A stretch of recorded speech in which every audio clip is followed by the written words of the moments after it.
کدوم یکی از جریان اپوزیشن رو میشناسید از برجام دفاع کرده باشه؟ کیو میشناسید؟ خود کدوم شاهزاده جریان میشناسید از جنبش سبز با کراوات سبز دفاع کرده خودش باشه؟ کدوم یکی از اپوزیشن از روحانی دفاع کرده؟ بازم کدوم خودش با کراوات با بنفش. کراوات بنفش؟ بله. کدوم یکی از اپوزیشن رو میشناسید بچهای تحکیم وطن توش باشن؟ فقط خودش. کدوم یکی از افراد اپوزیشن رو میشناسید مثل رضا پهلوی 100% اطرافش سلکت خودش باشه؟ فقط تمام کسانی که اطراف رضا پهلوی هستند 100% رو خودش سلکت کرده. این که سلکت کرده کدوم یکی از اینا تو اپوزیشن میشناسید که کسی که تا دیروز تو جریان اوج سپاه فیلم میساخت در همون لحظه که برنامهش کارش تموم میشه خدا نگهدار آمریکا درود بر پهلوی؟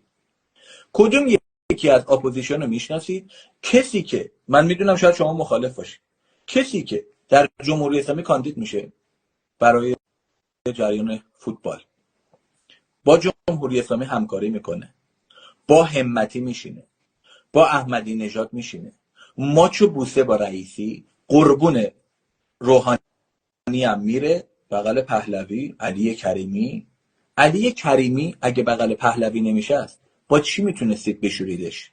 با چی میشستین که سفید بشه؟ علی کریمی بغل آقای چه که سفید امضای جمهوری اسلامی همتی سفر میرفتن مسافرت عشق و حال. میدونین چیکار کردن علی کریمی چجوری سفید کردن در رابی؟ نشوندنش تو دبی همه جا جمهوری اسلامی شایعه کرد که مهران مدیری با علی کریمی قرار گذاشته می‌خواسته علی کریمی رو بکشه سر قرار جمهوری اسلامی کار بده دستش. به این شکل علی کریمی صادر شد به آمریکا. علی کریمی زندگی آزادی اومدش روش مانور داد این رضا پهلوی. یه مدت که گذشت همشون جفتک زدن به زندگی آزادی رو شروع کردن. من چی به شما بگم کدوم جریان اصلا من چی به شما بگم جهانی بحث ایران رو فراموش کن. کدوم جریان در جهان هست که مخالف زندگی آزادیه؟ پادشاهی. جریان جمهوری اسلامی، جریان سلطنت طلب ایرانی، جریان چین، جریان روسیه. اینا کسایی هستن که مستقیم به جریان زندگی آزادی حمله کردن. چین مستقیم حمله کرد برگشتش گفت این کاری که دارن میکنن این داره تنش رو زیاد میکنه در اطراف خاک در اطراف موقعیت استراتژیک ما. روسیه هم برگشتش گفت این محل مانور دادن جریان‌های شر غربی شده. رضا پهلوی هم مخالف زندگی آزادی تو پروفایلش حذف میکنه. جمهوری اسلامی هم نظرش راجع به زندگی آزادی میدونید. بعد اینا این گالیوره. من به شما قول میدم با این فرمون شما بری جلو خامنه‌ای اونجا نشسته به شما سلام علیک میگه بیا بغلم دستتون یه صدا از روح‌الله زن برای شما خیلی کوتاه پخش میکنم. پخش کنید گوش بدید اینو خیلی جالبه. جمهوری اسلامی با یه بازی راحت میتونه همه چی رو عوض بکنه. یه بازی که اگه عقلشون برسه، البته حکومت جهله، حکومت عقل نیستش، با یک بازی راحت میتونه زمین بازی رو عوض بکنه. من دارم بهتون میگم این موقته.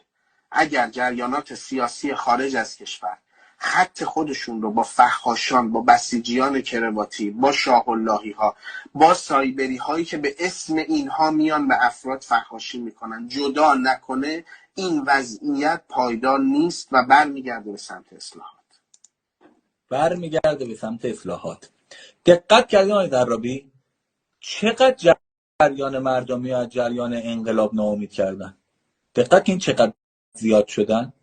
کسانی که حاضر بودن به هزینه دادن به هر شکلی، جریانی که هزینه میدادن رو طرف تو زندان گفتن توله بابا اکبر، طرف تو زندان برگشتن گفتن این اصلا تو زندان نیست چاق شده، طرف خارج از کشور اکسیون رو انداخته با پرچم شیر و خورشید ریختن زدنش. آقای عالی پیام به عنوان سلبریتی تو فضای میدان ظاهر میشه، به موجب آقای عالی پیام یه عده زیادی میاد. آقای عالی پیام تهدید میکنه که تو میدان ظاهر نشه.